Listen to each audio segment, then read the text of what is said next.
ሰላም ጋይስ፣ ዛሬ ደግሞ የምሰራው ምንድነው ለፀጉራችን የሚሆን ፀጉራችን ለሚነቃቀልብን አላድግ ላለን ፎሮፎር ላስቸገረን ምንድነው የምናደርገው? አንድ ራስ ነጭ ሽንኩርት እና ትንሽዬ ዝንጅብል ከዛ ቅርንፉድ እንደዚህ እንጠቀማለን።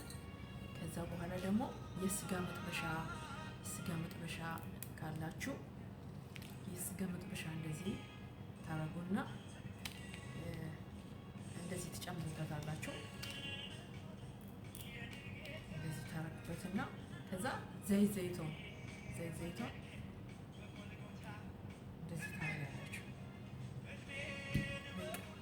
ታያችሁ፣ በቃ ምርጥ ነው ለሚነቃቀል አላድግ ላላችሁ ማለት ነው።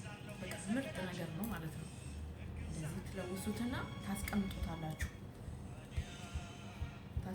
ከፈለጋችሁ ፈላ ውሃ ላይ ቁጭ አድርጋችሁ ማሞቅ ትችላላችሁ፣ ወይ ደግሞ ለ2 ቀን ለ3 ቀን እንደዚህ ተዘፈዝፉትና ያን እንዲብላላ ማለት ነው። ከተብላላ በኋላ ፀጉራችሁን መቀባት ትችላላችሁ ማለት ነውና ሞክሩት። በጣም ምርጥ ነው። ፀጉር ያሳድጋል።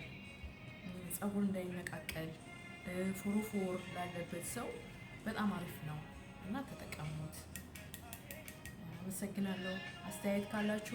ሀሳብ አስተያየት ካላችሁ ኮሜንት ሴክሽን ላይ አስቀምጡልኝ።